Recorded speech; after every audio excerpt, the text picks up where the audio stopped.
Você foi o vereador por Suzano o mais votado naquele ano de 2000 que você foi eleito, Sim, com sim. quase 2.500 votos. Isso mesmo.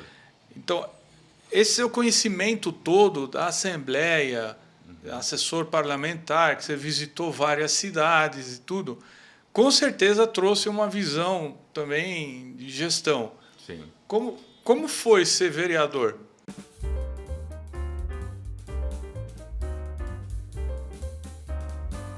Bem-vindos a mais um Café com Rimon, esse programa que nós temos o prazer de receber vários empresários, formadores de opiniões, pessoas que com certeza agregam, geram valor, conhecimento para outros empresários. E hoje eu quero apresentar aqui uma pessoa amiga minha há 44 anos, o Paulo Roberto Martinelli Gama. Paulo, bem-vindo ao Café com Rimon. Ô, Rimon. É uma satisfação imensa, Rimon. O Paulo, ele é administrador de empresas e advogado, departamento jurídico também, mas eu posso dizer que o Paulo também tem uma vida pública longa. É verdade. Você está na vida pública já há quantos anos, Paulo? 30 anos. 30 anos de vida 30 pública. Anos. 30 anos. Que legal. Você começou a sua vida pública em Suzano? Sim, sempre em Suzano, né? Na realidade, eu vim do Paraná, né? Eu nasci no Paraná, na cidade de Loanda, onde meu pai tinha uma serraria lá no Paraná. E depois nós viemos para Suzano, que a parte da família já estava aqui, né? Da família do meu pai. A minha mãe é da família do interior, da região de São Carlos. E aí viemos para Suzano, na década de 60 para 70. E aí, meu pai construiu toda a vida dele aqui, né? Meu pai primeiro foi caminhoneiro, depois foi comerciante, né? Foi na época, você vê que a vida pública começa a se misturar desde cedo, porque meu pai foi sócio do ex-prefeito Paulo Portela, aqui na cidade, né? Com uma loja de materiais de construção. E fomos trabalhando muito desde Eu a te década de 60. Eu te conheci Sim. na época da loja de material. Isso, exatamente. E aí a vida foi se misturando, porque nós fomos estudando, a gente acabou se encontrando lá na faculdade de Mogi das Cruzes, na UMC, formamos juntos, né, na área de administração de empresas, e meu pai na época tinha o comércio, e eu administrei por mais ou menos uns 5, 6 anos, eu administrei a empresa, né? Depois, na época, veio aquele plano, logo que o Fernando Henrique assumiu a presidência da República, 96, mais ou menos, 94, né, 95. E aí foi um momento muito difícil para o comércio, porque veio o Plano Real e aquilo dificultou muito o comércio. Nesse ano teve a conversão da moeda. Exatamente. Olha que loucura. Exatamente. Para quem é mais novo, olha a loucura da economia brasileira. Sim. Nós tínhamos no início dos anos 90, e aí nós estamos falando de 89, 90, 91, nós tínhamos uma inflação que beirava 80% ao mês. Isso, exatamente. 80% ao mês, imagina. Hoje a inflação anual não chega a 6, 7% anual. Exatamente. Naquela época a gente tinha uma inflação mensal de 80%. Eu lembro no comércio que eu tinha, Paulo, naquela época, sim, a gente iniciava a semana com um preço, antes do término da semana, que seria sábado, a gente tinha que remarcar, porque na segunda tinha que virar um novo tabelamento. É verdade. Era uma loucura você trabalhar na inflação. Nós tínhamos um funcionário alterando o preço todos os dias. Todo dia. Ele só ficava no livro de preço, chegando as tabelas, que chegavam todo dia tabela de preço nova das mercadorias, que a gente trabalhava com mais de 1.000 itens na época, e todo dia o funcionário alterando, na época ainda alterava no lápis, apagava com borracha e alterava a lista de preço no lápis. Então foi uma época muito difícil, muito difícil. Então, e aí, dando sequência na lógica, para tentar resolver o problema da inflação, nós tivemos o plano real. Que para chegar na moeda atual, a gente teve uma 90 dias num coeficiente. Então você tinha a URV. É isso. Unidade de referência de valor, se eu não me engano. É isso mesmo. Unidade de referência de valor, URV. É uma loucura, assim. O Brasil passou por uma fase... Na verdade, o que eles fizeram? Eles pegaram a sua dívida e ela transformou em um RV, ou seja, tudo que você comprava, a moeda virou o RV. O RV. Só que eles dividiram o seu dinheiro por 2,75 na época. Sim. Então você ficou quase 3 vezes com menos recursos. Sim. E a sua dívida é 1 por 1. 1 por 1. Só que quando aconteceu isso, tirou o dinheiro do mercado e aí a inflação caiu. Despencou porque a demanda acabou. Então foi um período muito difícil. Você vendia, tipo, exemplo, você vendia R$1.000 por dia. De repente começou a vender a 100 reais por dia. Então foi um período dificílimo, mas que gerou o bem-estar de hoje no país, né? Sim, foi um remédio bem amargo, remédio amargo, especialmente para o empresário. Especialmente para o empresário. Essa época, realmente, nós, empresários brasileiros, somos bem criativos, né? Porque para sobreviver a esse período, nós tivemos que fazer assim, um sacrifício muito grande. Paulo, e como que se deu, então, a sua entrada na vida pública? Então, aí diante desse quadro, né, o comércio caíram muito as vendas. E aí eu, conversando com a minha família, com meu pai, falei, olha, eu acho melhor nesse momento, tá muito difícil, eu acho que vou para outra área. E aí que veio o convite do deputado Estevão Galvão na época. O Estevão já era deputado estadual e ele me convidou para trabalhar na Assembleia Legislativa. Então aí nós fomos para a Assembleia, fui contratado pela Assembleia Legislativa, já entrei na liderança do PFL da época. Sim. Porque o Estevão já era o líder da época, né? O PFL é um partido que depois virou o Democratas. E hoje juntou com o PSL e virou União Brasil. União Brasil. Então, eu entrei na liderança do PFL na Assembleia e aí nós começamos a trabalhar na parte mais técnico-política. Então, eu passei pelas comissões temáticas, né, que é onde tramitam os processos, todos os projetos de lei, tanto dos deputados quanto do governador, passam nas comissões temáticas, educação, saúde, transporte. Então, cada setor, cada segmento do governo tem uma comissão temática na Assembleia. E aí os projetos passam, existem os membros efetivos, né, dessas comissões, que são os deputados estaduais, e tem a assessoria que participa e ajuda os deputados nessa tramitação toda. Então, eu participei das comissões, um período, depois eu fui para o plenário, também fiquei um período grande no plenário, que é onde se dá as discussões, as votações, ou seja, os finalmente de um projeto de lei. E depois depois fui para a parte política, né? Porque aí acabei voltando para Suzano, né? Aqui trabalhando, porque o Estevão voltou para Suzano. Foi a época que ele foi prefeito. Isso, no terceiro mandato dele, ele ganhou prefeito, aí, como nós éramos da assessoria, viemos também para a prefeitura de Suzano. E eu entrei na época como supervisor de obras, trabalhando na Secretaria de Obras de Suzano, junto com o secretário da época, que era o João Roston. Legal. Então, você teve um período que você conseguiu entender todo a sistemática da Assembleia Legislativa. Como que é a vida pública em si. Você não veio sem conhecimento, você já teve um período que você conheceu bem como que funcionam os projetos de lei, as Sim, votações. tive essa oportunidade, exatamente. É isso mesmo. E uma curiosidade, Paulo, quantos deputados tem hoje estaduais? A Lespe? 94. 94. Sempre foi 94 deputados. Legal.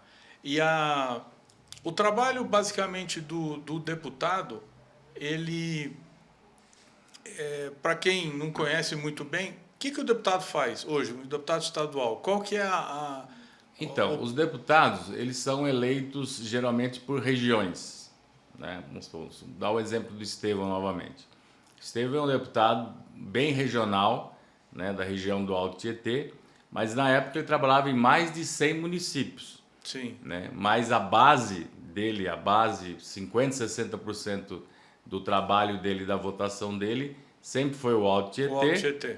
E principalmente Suzano. Um eleitor que mora no interior, ele pode votar no deputado Estevão? Pode. Desde que ele seja no Estado. No nosso atual sistema político, o deputado ele pode ter voto nas 645 municípios do estado de São Paulo. Não tem nenhum problema. Por esse motivo, então, o deputado pode fazer trabalhos regionais. Em vários municípios. Bacana.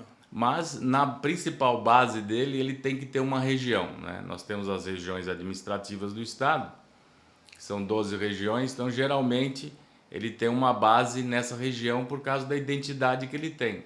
Né? Muitos deputados são ex-prefeitos, ex-vereadores, então eles geralmente têm uma base ali numa região. A gente escuta estado. Muito de emenda parlamentar. Sim, emenda parlamentar.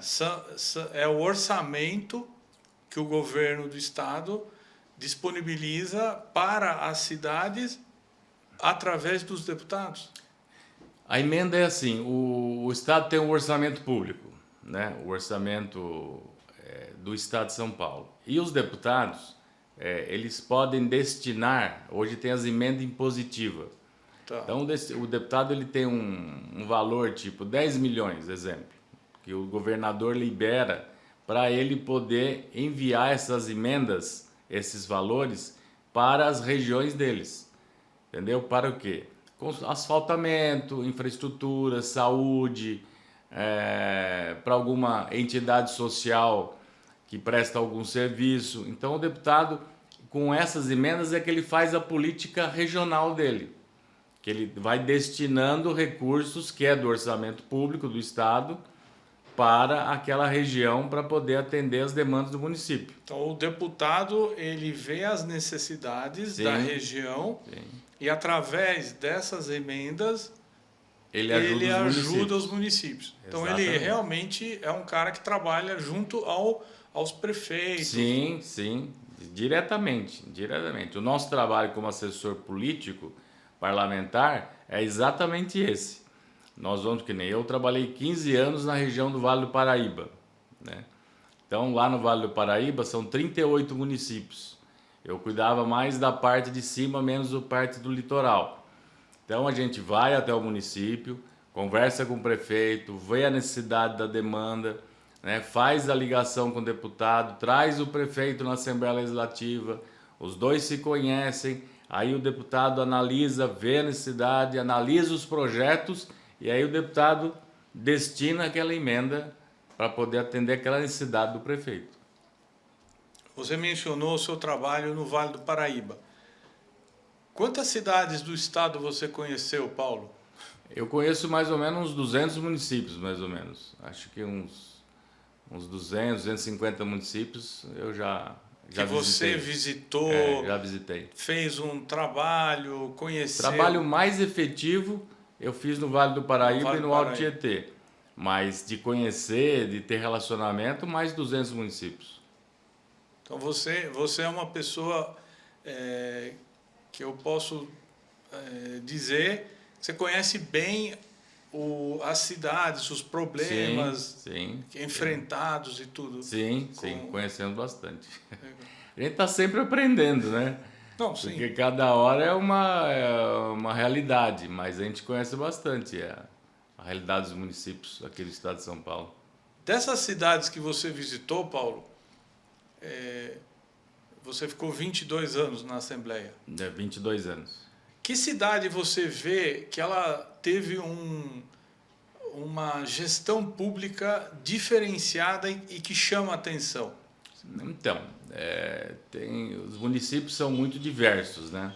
Você tem município de 2.000 habitantes, que tem uma gestão, um município parece até que nem existe, porque você pega um município que muitas vezes a necessidade daquele município é melhorar a educação, a saúde, mas não precisa de segurança, porque às vezes tem município aqui perto, na questão de 200 quilômetros nosso aqui, que a pessoa pode deixar a bicicleta na frente de casa que ninguém rouba. Ninguém vai mexer. Ninguém mexe, entendeu? Passa de um dia para o outro, a bicicleta está lá se a pessoa deixar. Eu vi município que as crianças vão para a escola de bicicleta. Encosta a bicicleta na calçada, estuda, no final pega a sua bicicleta e vai para casa. Isso o município é 200 quilômetros daqui. Agora, em compensação, eu já vi municípios, né, aqui na Grande São Paulo principalmente, com dificuldades imensas, né? Suzano é uma delas, uma cidade com muitas dificuldades, né? Muitos problemas. São José dos Campos é um exemplo de administração na minha visão, né? Porque eles tiveram uma sequência de gestões com planejamento, né?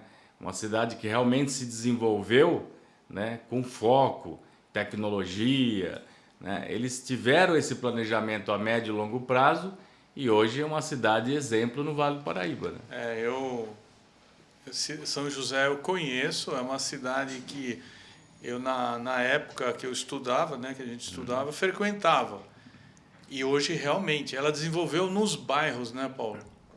Ela Sim. teve uns, tanto é que lá tem bairro satélite, que eles costumam falar bairro satélite. Sim. Então ela cresceu no centro, com certeza. Sim. O centro é muito bem organizado, tudo, mas nos bairros também.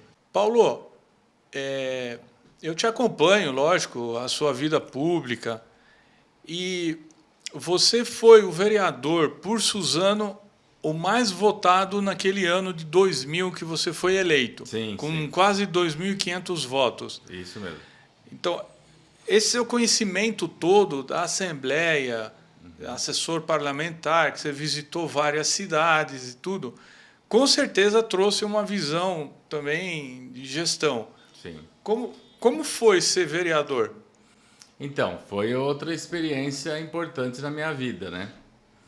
Foi uma escola muito grande, porque na realidade eu saí da Assembleia, aí eu vim para o Executivo, na época. Você foi diretor de obras? E eu fui supervisor de obras. Depois você foi secretário. Diretor de habitação. Sim. Por quê? Foi justamente naquele momento, um momento difícil da administração pública, porque depois da Constituição de 88 foram criados muitos direitos. Sim. Muitos direitos. E esses direitos, infelizmente isso acontece muito no Brasil, criaram seus direitos, mas não tinha recurso suficiente para atender os direitos.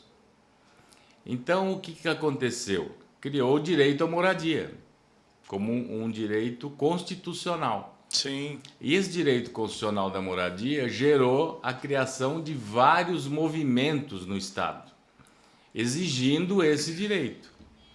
E Suzano não foi diferente naquela época. Então começaram a invadir muitas áreas na cidade, áreas públicas, áreas particulares. Por quê? A população começou a migrar, né? E querendo moradia. E Suzano não tinha um departamento específico para cuidar da moradia. Tinha a Secretaria de Obras, Planejamento, mas não tinha a Secretaria de Moradia, de Habitação. E na época houve uma invasão grande no Colorado e em cima disso eles vieram até a prefeitura para reivindicar isso, e o prefeito era o Estevão. E o Estevão atendeu a população e falou: olha, fiquem tranquilos que eu vou criar um departamento para cuidar da situação que realmente está muito grave na cidade, né? E foi isso que aconteceu. Aí foi feita uma reunião e decidiram nessa reunião, foi decidido de eu assumir a diretoria da habitação. Então, não existia nada em Suzano. O Estevão arrumou uma sala na época e falou, olha, começa esse departamento, busca funcionários e tal, e vamos trabalhar isso. E foi isso que aconteceu. Eu montei a habitação, buscamos funcionários efetivos que já existiam, veículos, e aí começamos a montar a estrutura da secretaria. Com isso montamos um organograma, fizemos um planejamento, discutimos com o prefeito as ações, porque eram coisas muito rápidas que tinham que ser resolvidas, e começamos a desenvolver.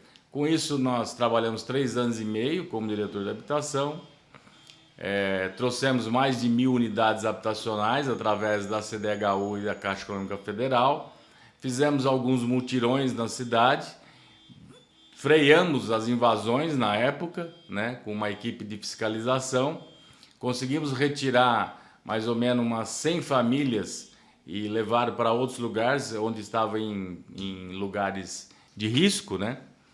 Então foi um trabalho muito grande, muito árduo, e isso me levou à projeção de ser o vereador mais votado da cidade no ano 2000. Que bacana. E o trabalho do vereador comparado com o assessor é totalmente diferente, né? Diferente, completamente diferente. O vereador, na realidade, constitucionalmente, ele é um fazedor de leis, né? Para o município. Para o município. Então, além dele ser um fazedor de leis, ele tem o papel do fiscalizador, né? Ele é um fiscalizador do executivo, das ações do executivo. E, na realidade, constitucionalmente, ele é uma peça importante para ajudar o prefeito a aprovar projetos para o desenvolvimento da cidade. Né? Então, o executivo ele pensa, planeja, né? Faz a lei, manda para a Câmara, e a Câmara, com a sua base, aprova para o prefeito poder desenvolver. Sai projetos direto da Câmara? Ou sim. Pode ser que o vereador, ele sim, o vereador tem essa prerrogativa. Tem. O vereador tem a prerrogativa de fazer projetos de lei, né? Só que ele não pode criar projetos que gerem despesa. Tá. Então, qualquer outro tipo de projeto ele pode fazer, mas o projeto que gere despesa por executivo, aí é fora da sua prerrogativa. E aí tem que sair da prefeitura, do próprio executivo. Do próprio executivo, que seriam as secretarias. Porque ele é o gestor, ele que é o gestor do orçamento, né? Então, o orçamento que a Câmara aprova, né? Tem a LDO, que é a Lei de Diretriz Orçamentária, que é aprovada no meio do ano, né? Que são as diretrizes que vai ser aplicada no ano posterior. E depois, no segundo semestre, vem o orçamento, ou seja, toda a peça contábil realmente mostrando aonde vão ser investidos os valores do ano posterior. Isso quem aprova é o vereador. Ô Paulo, o caminho para uma pessoa entrar na vida pública, como que uma pessoa que tem essa pretensão, digamos, de iniciar uma carreira pública, olha, por onde ele começa? Você precisa ter muita vontade, né? O que eu entendi até agora não é nada fácil. Não é fácil. É trabalhoso. Demanda muita dedicação, trabalho. Muita vocação, né? Muita vocação, porque na Câmara nós éramos em 19 vereadores, mais o prefeito, e mais na época devia ter uns 12, 13 secretários, mais ou menos. Então, você está dentro da máquina política e você percebe, né, claramente quem tem vocação, quem não tem. Tem muitos que levam aquilo como profissão, eu sou contra. Eu acho que a política tem que ser vocação, porque a política, na minha visão, ela tem que ser serviço. Porque o servidor, ele tem que ser vocacionado. Ele tem que fazer aquilo porque você está atendendo a população. Se você leva aquilo como profissão, eu acho que desvirtua um pouco o papel, entendeu? Constitucional e o papel vocacional. Porque você tem que ter a sua profissão, entendeu? Você tem que ser um advogado, um administrador, um comerciante, e você tem que prestar o serviço como político. Aí você será um grande político.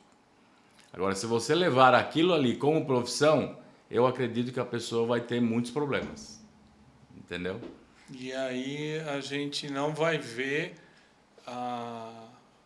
o que é o foco do... Exatamente. É o servir. É o servir. É o servir. É o servir. E hoje nós vimos vários partidos, né, Paulo? Tem Sim. muitos partidos. Sim. Isso é bom ou atrapalha um pouco na hora das eleições, na hora de escolher? Porque existem, às vezes você vê candidatos muito bem votados, então eles são Bem bem representativo. representados, Sim. mas não conseguem o cargo por Sim. causa Do sistema. do sistema Sistema eleitoral, político. que tem lá número por partido e tal. Explica um pouco como funciona essa questão desse tanto de partidos, porque é confuso um pouco. Confuso, é. Não é tão fácil. São coisas distintas. Igual. No nosso sistema político hoje, né, que eu vejo hoje, o sistema eleitoral, o sistema político, eu acho que muitos partidos não seria bom, mas também poucos partidos também não é bom. Polariza. Polariza Poucos muito. partidos polariza. E a democracia é participação, né, na minha visão. Então, na minha opinião, e eu acho que nós estamos caminhando para isso, nós devemos ficar aí com 10, 12 partidos no Brasil. A gente já teve mais de 30. Teve uma eleição que a gente tinha nome de partido, eu pessoalmente nunca tinha ouvido falar. E tinha partido sem candidato. É verdade. Para você ter uma ideia, mas ele fazendo coligação. Então, eles foram alterando e hoje você vê, hoje você diminuiu o número de candidatos para a próxima eleição. Sim. Hoje você só vai poder ter 20 candidatos por partido. Para vereador? Para vereador. Tá. Nós estamos falando da política Então, local. Estão enxutando. Exatamente. Nós já tivemos mais de 50 candidatos por partido. Hoje são 20. Desses 20, você tem que ter 30% de mulheres. Que é ótimo. Entendeu? Então, trazendo a mulher também para a política. Então, hoje já mudou um pouco o sistema. E, na minha visão, nós vamos ficar com as fusões que estão acontecendo por causa da cláusula de barreira. Vamos ficar com os 10, 12 partidos. Eu acho que para o momento atual e para o sistema político atual é muito satisfatório para a democracia. Agora, com relação à questão que você colocou, da questão da pessoa teve muito voto e não conseguiu entrar, é o problema do sistema partidário proporcional. Então, o nosso sistema político é proporcional para o legislativo, entendeu? E é majoritário para o executivo. Então, o que acontece? Se fosse majoritário para o legislativo, entraria quem tem voto. Quem tem voto. Então, quanto mais voto, elege os 20 primeiro, os 19, que são 19 vereadores, e está resolvido. Mas o nosso sistema é proporcional para dar chance para os partidos pequenos, essa é a tese, né? Para dar chance para eleger partidos menores, que é com menos votação. Por isso que é sistema proporcional. E cria essa confusão na cabeça do eleitor, né?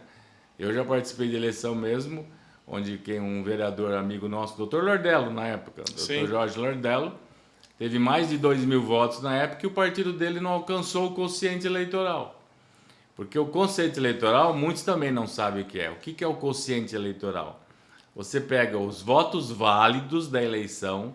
O que é os votos válidos? É a votação total menos branco, nulo e abstenção. Sim. Junta essas... Na verdade, é quem votou. Isso. Quem votou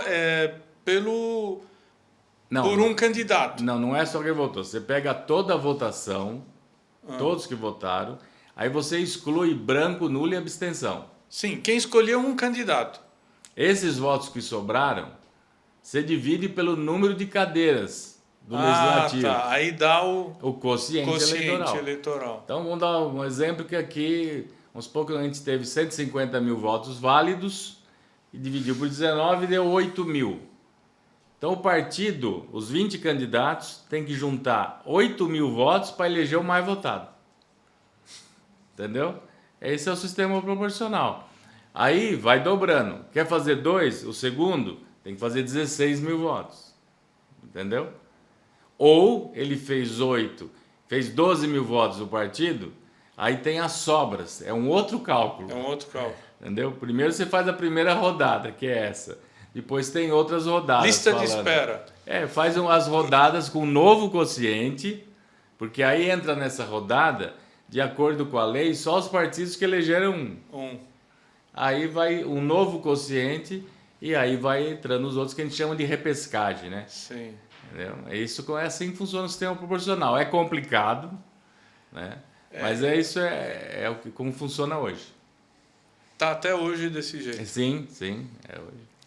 Até hoje.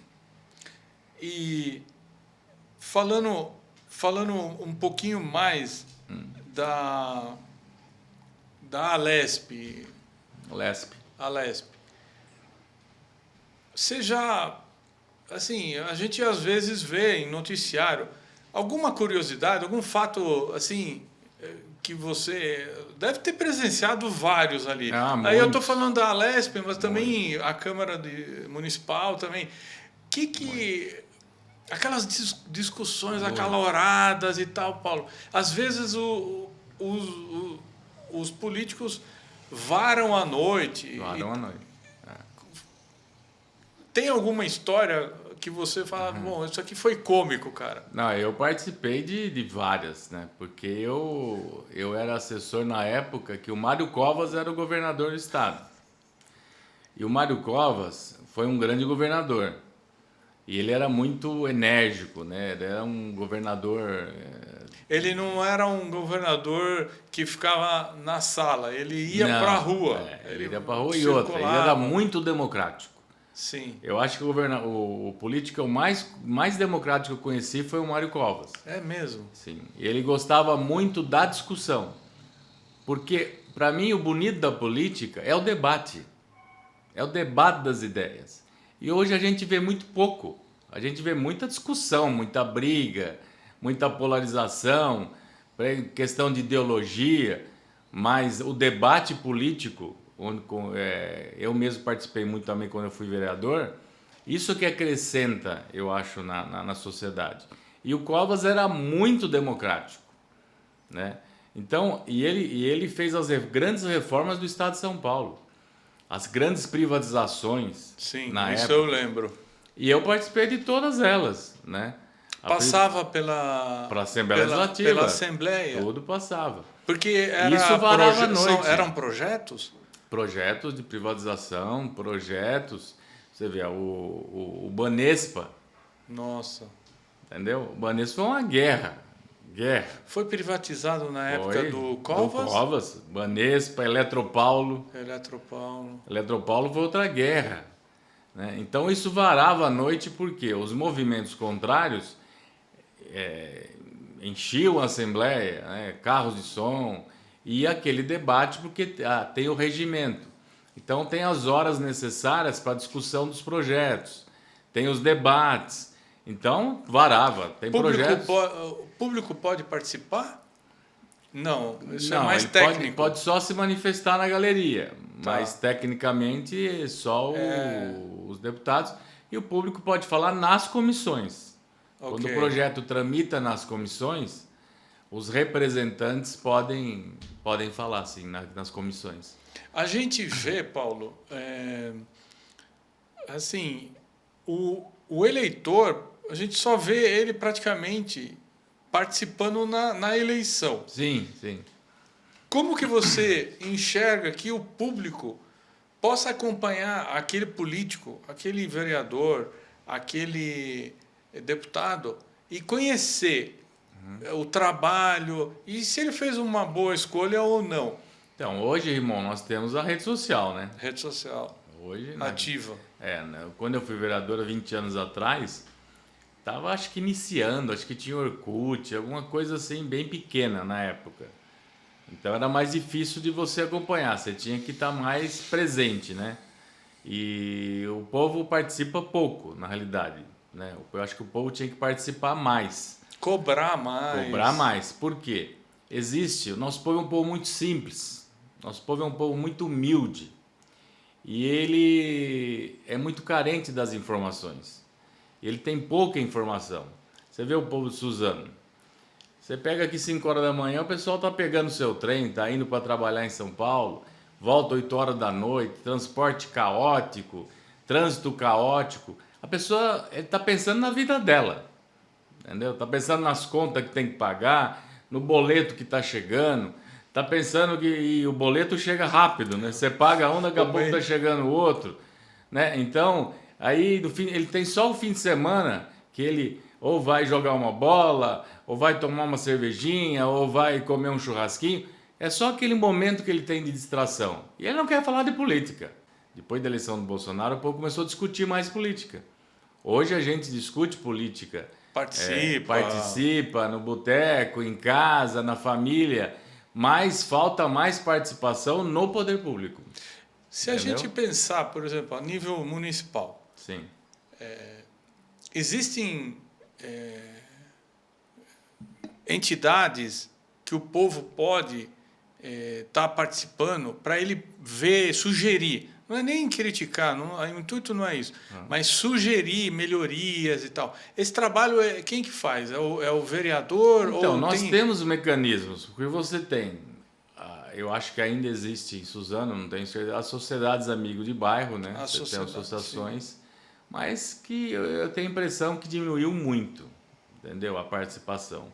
Porque se você não fomentar, se você não realmente falar, correr atrás para o povo participar, o povo não participa. E tem os conselhos municipais, que são paritários, né? Parte do poder público, parte da sociedade civil. Mas isso são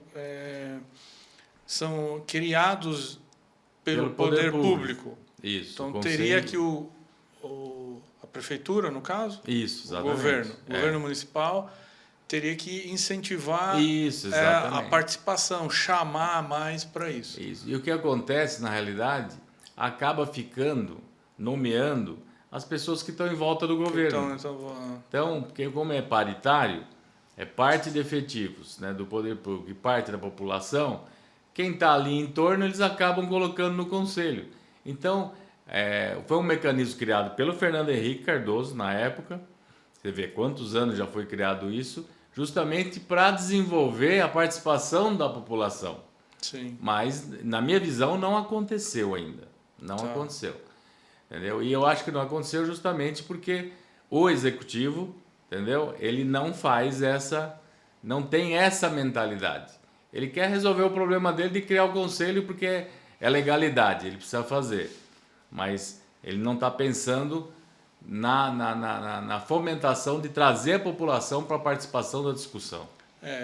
Uma coisa que eu achei bem interessante, inclusive de um convidado que teve aqui, o Dr. Fabrício, sim, Fabrício, presidente da OAB, sim, sim, é levar conhecimento para os alunos nas escolas, tem um projeto para eles conhecerem como funciona a vida pública e tal. Eu achei isso uma ideia fantástica. Excelente. Muito legal. Incentivaria até na formação e descobrir se a pessoa tem talento ou não para isso. Sim. Vocação, talento. Sim. Porque como você falou, o político ele tem que ter vocação, sim, ter esse espírito dele de servir.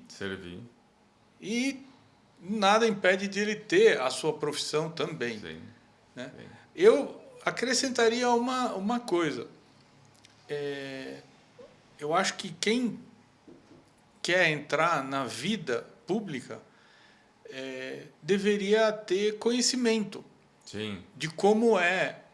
Então, talvez um curso preparatório, alguma coisa, Paulo, porque ainda até hoje só depende da pessoa, ela ir atrás, estudar e tudo mais. Eu lembro de uma pessoa que foi vereador em Suzano, e quando ele entrou e foi eleito porque ele fez um trabalho muito bem feito de divulgação. Sim. Quando ele ganhou, ele caiu a ficha, ele falou, e agora? Como que eu vou interpretar a lei e tal? E eu lembro que ele foi estudar, ficou noites estudando e tudo. e depois até fez um curso superior e tudo.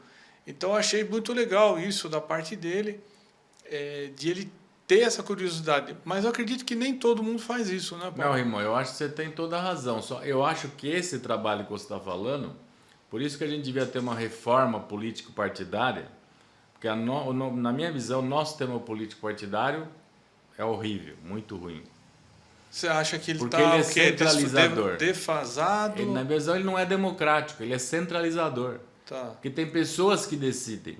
E a democracia não pode ter uma pessoa decidindo a sua... Uma só decidindo pelo todo. partido. Não pode. Tá. Você tem que ter uma decisão partidária. E eu acho que os partidos, dentro dos seus programas, já tinham que ter esse curso. Entendeu? Sim. Porque você pega os partidos, tem os institutos. Tá. Todos os partidos têm um instituto, que é onde eles também têm recurso para isso. Esses institutos, eles tinham que ter programas de formação. Que com esses programas, quem está na base participaria da formação. E daria... Mas aí eles vêm com esse programa só na época de eleição. Não, deveria Entendeu? ser contínuo. Contínuo. Contínuo e permanente. Isso, por isso que tinha que mudar o sistema político partidário para que o partido virasse como uma escola, entendeu?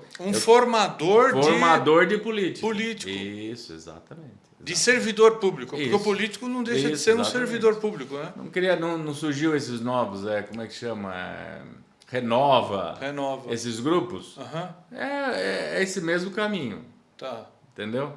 Esses grupos que surgiram, Renova BR, nesse mesmo modelo, é o que o instituto do partido podia fazer exatamente igual, na minha visão. Legal.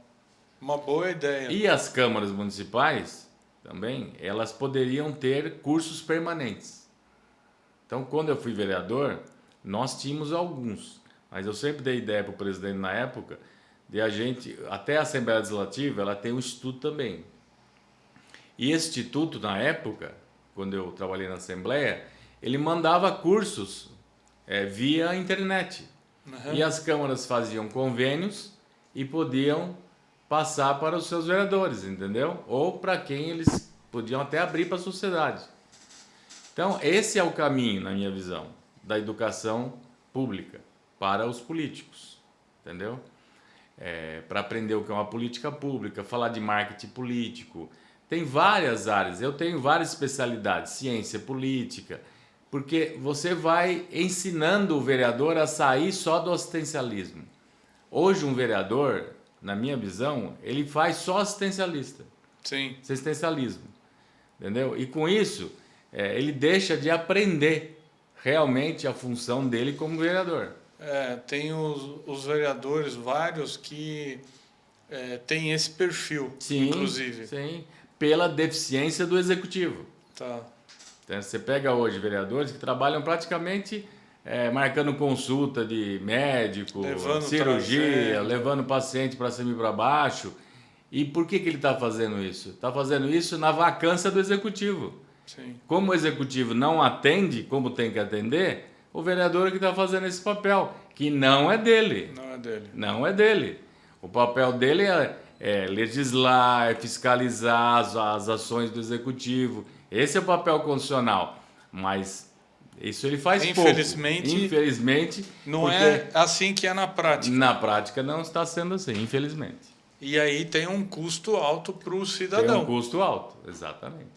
Porque não é isso que ele deveria fazer. Não é isso que ele deveria fazer. Ele deveria pensar a cidade, planejar exatamente. E tudo mais. Ajudar o prefeito. Nós não estamos generalizando, lógico, não. Mas a gente vê que tem isso também. Sim. Legal. Se você pegar os vereadores, a maioria, isso é estatística, se você pegar a maioria dos vereadores reeleitos, são vereadores assistencialistas. São vereadores que fazem esse tipo de serviço. Que tem o seu mérito. Tem o seu mérito. Não, tem, sim, lógico. Tem o seu mérito. Mas passa um pouco também pela falta de conhecimento do eleitor naquilo que é o papel do vereador, do político que ele elegeu ou que tá ali, né? É aquilo que eu falei para você, o cidadão, ele procura no executivo Ele procura vamos supor, exemplo, saúde. Ele vai na UBS, mas quando ele vê que aquilo não está funcionando, ele vai no vereador. Que o vereador é o antipolítico mais perto do cidadão. E aí ele vai no vereador e reclama. Aí o vereador, ele vai querer ajudar aquela pessoa. E aí ele faz esse papel, que é um papel do executivo. Muitas vezes também, pela ineficiência Sim. do executivo, o vereador acaba querendo esse ajudar papel. e tudo. Exatamente. Que não é uma crítica a nada, mas a gente sempre tem que tentar melhorar, né? Você tem que cobrar melhorias. Exatamente. Paulo, quero testar seu conhecimento. Vamos lá. O menor município do estado de São Paulo em número de habitantes? O menor município é Borá. Borá, onde fica? No interior do estado, região oeste aqui de São Paulo. Quantos habitantes? 811 habitantes. Como que é uma cidade, um município de 811? Todo mundo se conhece? Todo mundo se conhece. É um condomínio. É como se fosse um condomínio.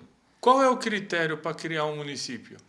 Então, na realidade, o critério existe alguns critérios. É técnico? Tem critérios técnicos, entendeu? E muito critério político, né? Porque na realidade quem aprova a criação de município é a Assembleia Legislativa do Estado de São Paulo, a Alesp. Então, os deputados. Os deputados. Então, e aí o governador ele tem que sancionar. Isso.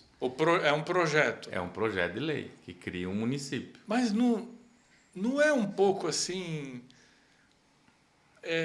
eu digo, é uma estrutura completa. O que acontece, irmão, é que o município ele fica muito dependente do Estado.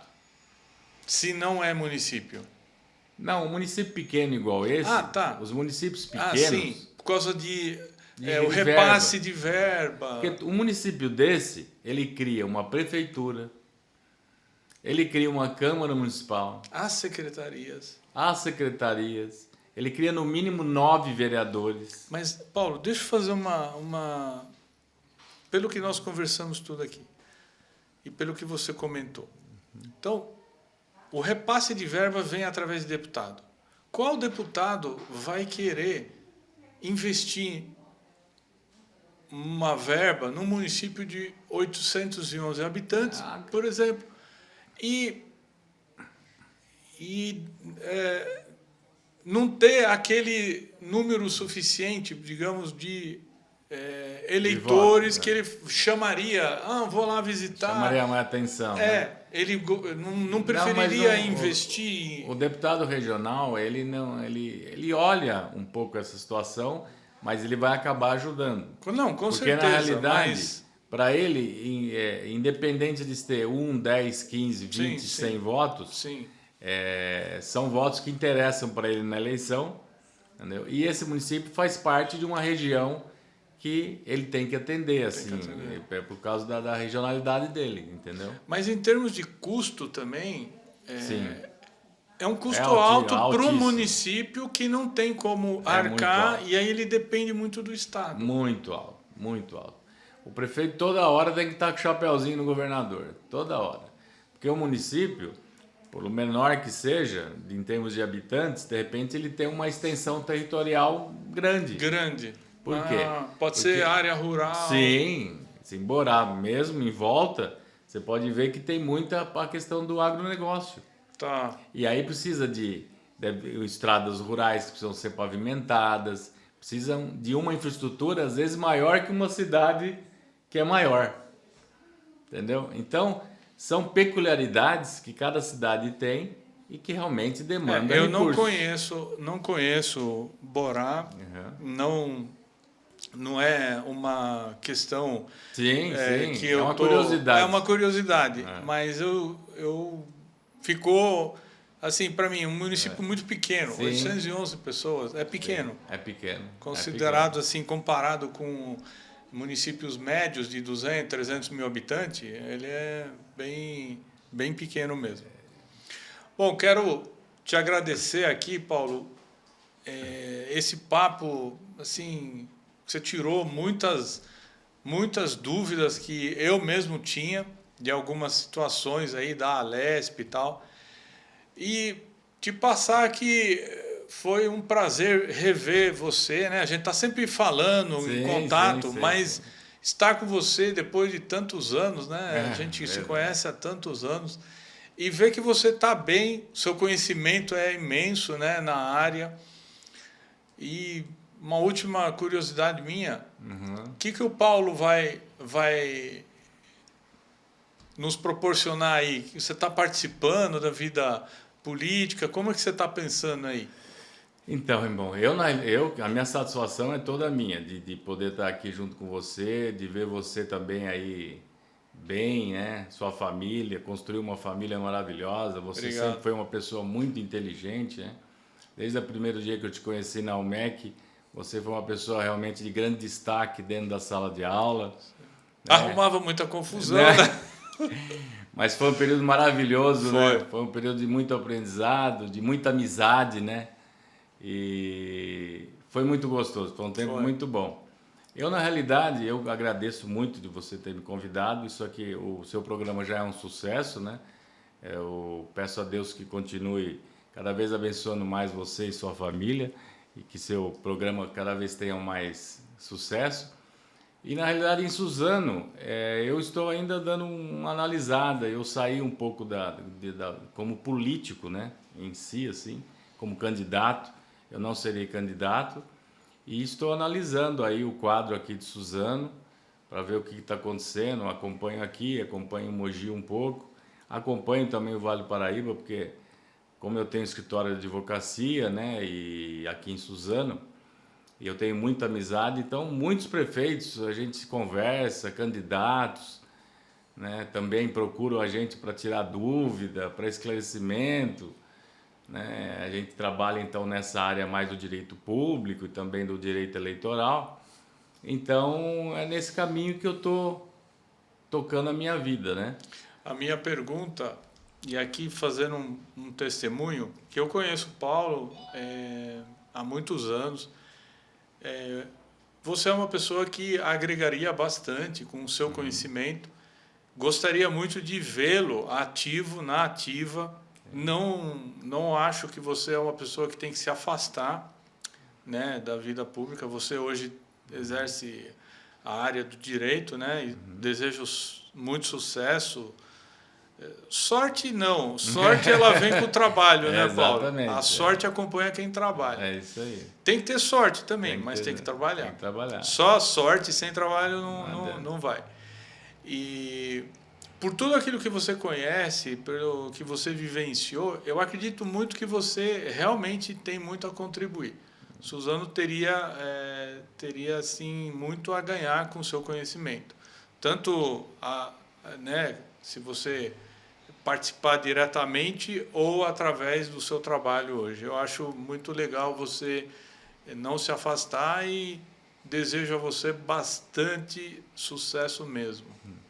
Não, afastar eu não vou porque eu gosto muito de Suzano, né? Eu acho que Suzano avançou bastante, a gente não pode ser aqui, ver que realmente Suzano deu uma avançada, né? Eu acho que a administração melhorou, mas tem muita coisa para fazer em Suzano Sim, ainda, né? Suzano é uma cidade com vários problemas que foram criados,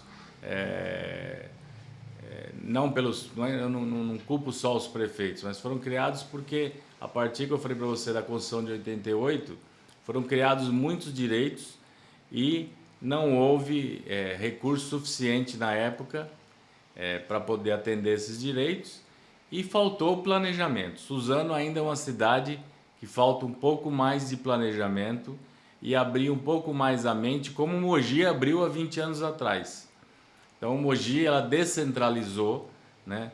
Mogi, depois, quando entrou Jundiaí, depois o Marco Bertaioli e depois o Marquinho, o Marquinho, né? O outro prefeito, Melo. o Marquinho Melo. O que acontece? A cidade ela expandiu, porque a mentalidade abriu, né? Saiu daquela mentalidade só da área central, do centro, e descentralizou. Então a cidade descentralizou, urbanizou várias áreas né, César de Souza, ou seja, Sim, para outras áreas, sim. e a cidade desenvolveu. Você vê, Mogi passou Suzano, dobrou Suzano, porque até 2004, Mogi das Cruzes era mais ou menos igual ao Suzano. Mogi tinha 240 milhões de orçamento anual, Suzano 197 milhões. Hoje Mogi tem 2 bilhões e 600 milhões e Mogi e Suzano agora chegou em 1 bilhão e 400. Então Mogi hoje é o dobro de Suzano. Isso graças ao quê? A mentalidade que foi desenvolvida nos últimos 20 anos. Eu espero que Suzano esteja nesse caminho, vamos estar junto. Minha mãe mora aqui, minha mãe está com quase 90 anos, né? Meu pai infelizmente faleceu já há 4 anos, 5 anos. Mas nós construímos nossa vida aqui em Suzano e queremos ver Suzano desenvolver cada vez mais. Irmão, muito obrigado pela oportunidade. Saúde. Sucesso. Saúde. E obrigado pelo prestígio e as palavras. É isso. Valeu. Tamo junto.